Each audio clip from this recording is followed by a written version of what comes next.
exclusive. We've now got fresh CCTV visuals of the Jodhpur violence.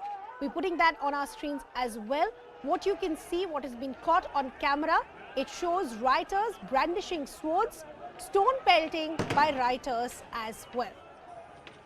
CCTV exactly shows how the tensions erupted, what exactly ensued on the ground as far as these two groups were concerned. But what is very, very concerning here is what you see on your screens, which is it shows these rioters had swords. They were seen brandishing swords and stone pelting by rioters as well. As we said, this of course has become into a big political story as well, where the BJP is now raising a lot of questions as to who really is supporting these rioters, how are they having a free hand in the state of Rajasthan, and what is the state government and officials on the ground doing. The Congress on its part is saying all is under control. They have convened an emergency meeting as well. They've spoken to officials on the ground, and police is trying to contain the situation on the ground. But we continue to play out ground reports coming in from Jodhpur as well, where we can see the situation is still very, very tense. A lot of people refusing to speak on camera because they're very scared of what the repercussions could be as well. Of course, the police is trying very hard. But this fresh set of CCTV visuals that we've accessed here on CNN News 18, which you can see on your screens, shows two things. One, the rioters can be seen brandishing swords. The question is, where did these swords come from? Who is giving them a free hand? And the second is there is stone pelting that can be seen as well. This, of course, is coming at a time when there is mounting pressure on the Gehlot government as well. Let me just recap for you in terms of what really has happened in Jodhpur and why has this actually become such a big story. It essentially started with a huge Eid crowd that had gathered at Jodhpur's Jalori Chowk. This was at 11:30 p.m. yesterday. The chowk was decked in saffron due to the Parushram Jayanti. Then you essentially had a Muslim youth who wanted to replace flags with their own. The flag was put up on statue of Bal Mukund Bissa at this very chowk.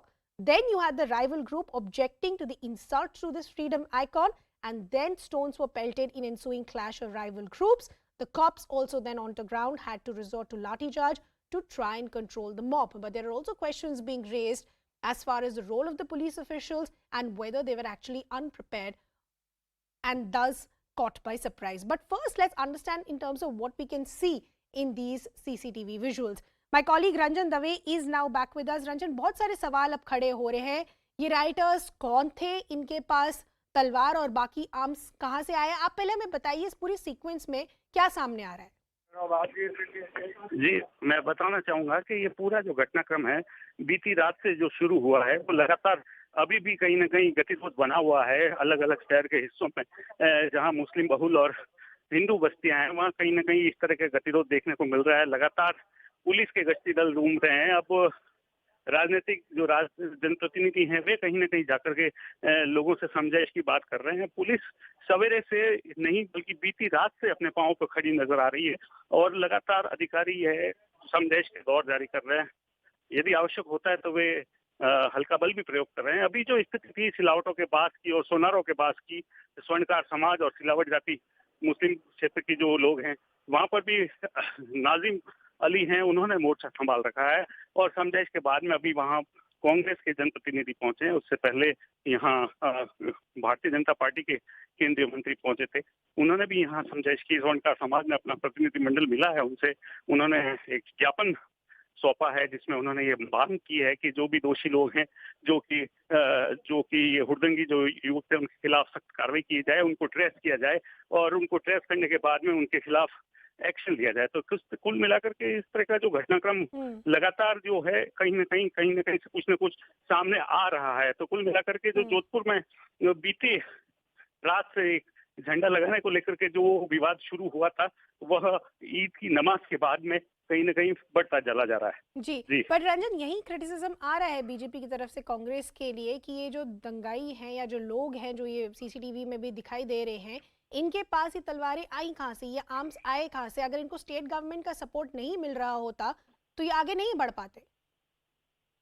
जी, हालांकि सुबह ये सभी लोग नमाज के लिए इकट्ठा हुए थे और नमाज के बाद में सुनियोजित तरीका, लोगों का ऐसा मानना है कि सुनियोजित तरीके से इस पूरे घटना को अंजाम दिया गया है। अलग अलग क्षेत्रों में लोग जमा हुए हैं और उसके बाद में जब ये वापस अपने क्षेत्र की ओर पहुंचने लगे हैं, तब कहीं जाकर के रास्ते में इन्होंने ये सभी हुड़दंग किए हैं। रास्ते में आने वाली दुकानों के साथ तोड़-फोड़ करी है, जो वाहन लोगों के घर के बाहर रखे गए थे उनके साथ मारपीट की है।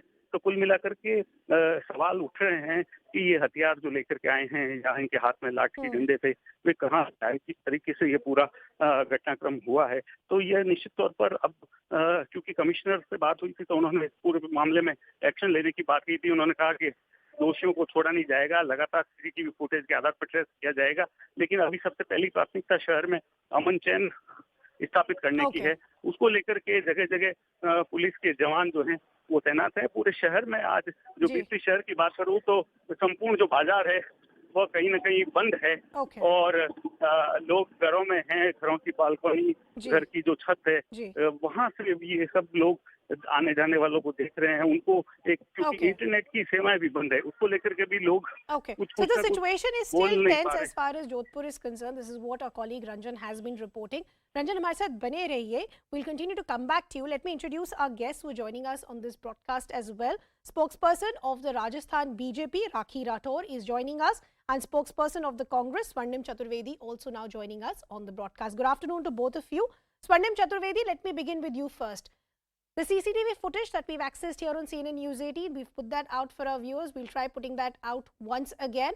These rioters can be seen brandishing swords, pelting stones. The criticism that's coming in from the BJP is, if they didn't have a free hand by the state government, all of this would have not been possible. देखिए, मैं एक ही चीज बताना चाहता हूँ। BJP leaders को भी सबसे पहले ये चिंता होनी चाहिए कि हमारे देश में जो हमारा प्रदेश है, वहाँ पे हमारे शहर में जहाँ पे कम्युनल टेंशन एस्केलेट हो रहा है, उसकी वजह एस्केलेट करने की वजह उसको नॉर्मलाइज करने की कोशिश करें और इसी तरह के बयान दें। देखिए, यहाँ पे दो घटनाएं हुई। रात को कुछ लोगों ने स्टोन पेल्टिंग की फ्लैग होस्टिंग को लेकर के। दूसरा हुआ यहाँ पे नमाज के बाद पत्थर फेंके गए नमाज जो पढ़ रहे थे उन पर। उसके बाद टेंशन एस्केलेट हुआ और उसको पुलिस ने कंट्रोल किया और पुलिस कंट्रोल करके कोई अनटूवर्ड इंसिडेंट ना हो, इसी पर काम कर रही है। अभी आप देखिए, सबसे पहला काम यह है कि आज हमारे सीएम जो है उनका जन्मदिन था, लेकिन वो सारी चीजें छोड़ करके, सारे फंक्शन छोड़ करके taking stock of the situation और हाई लेवल मीटिंग वहां पे चल रही है सीएमओ में। और पूरी जो कहना चाहिए कि अभय कमांड के जो हमारे पुलिस के सीसीटीवीज है उनकी सारी फुटेज जयपुर मंगाई गई है, सारी चीजें देखी जा रही है, उसमें identify. Swarnim Chaturvedi, you saying everything is under control. I have two questions for you. There were clashes that took place late last night. What resulted to the clashes this morning if everything was under control? And more importantly, how are you not answering the pointed question, which is these people that you can see on your screens, where did the swords come from? देखिए, मैं आपको ये कह रहा हूँ कि जो भी हथियार हैं, गलत चीजें हैं, गलत काम कर रहे हैं, वो सब आइडेंटिफाई किए जा रहे हैं और आइडेंटिफाई करके उन सबको पकड़ा जाएगा, क्योंकि ये सारे सीसीटीवी फुटेज पब्लिक डोमेन पे हैं। हमने कोई छुपाया तो है नहीं। हमने सरकार का काम है कि सबसे पहले जो है जो लॉ एंड ऑर्डर की सिचुएशन को देखें, वहाँ पे शांति स्थापित करें। शांति स्थापित करने के बाद वहाँ पे निश्चित रूप से जितने भी मिसक्रिएंट्स हैं, जो भी इस तरह के गुंडा तत्व है, इन सबको पकड़ा जाएगा और पकड़ करके जेल में डाला जाएगा। भारतीय जनता पार्टी समेत सभी दलों का इस सब दायित्व होता है कि प्रदेश में शांति बनी रहे। अगर शांति नहीं रहेगी तो ये तय माना जाए कि भारतीय जनता पार्टी के लोग नहीं चाहते कि यहाँ पे शांति रहे। अगर पुलिस अपना काम कर रही है, आप भी समझाइश कर सकते हैं जाकर के, आपकी जनप्रतिनिधि वहाँ पे जाए। हमने देखा वहाँ पे जो भारतीय जनता पार्टी के सांसद समझाने गए। Let the BJP spokesperson respond to that. Rakhee, respond to what Swarnim is saying, that the state government knows its job, the police also knows its job, and they're trying to contain the situation. Rather than wanting the situation to be contained, the BJP only wants to escalate the situation. Look, the big question here is why these kinds of incidences are happening after a regular interval. When you see in last 1 month, we can see the incidents of Karauli and Alwar, it happened, now it's in Jodhpur. It's all because of the no action which has been taken by the government from last 1 month. And you know that riots are always result of our consequences of appeasement politics by the ruling party. If ruling party is protecting a particular set of people, they have no fear of police, they don't have any rule of law to govern them. So that is the reason, that is the only reason. और स्वर्णिम जी अभी कह रहे थे कि BJP नहीं चाहती शांति. Law and order is under the control of chief minister who happens to be home minister of Rajasthan. Why don't you control that? आप control क्यों नहीं करते हैं? आप हमेशा इंसिडेंट्स के होने के बाद की बात करते हैं कि सिचुएशन इज अंडर कंट्रोल।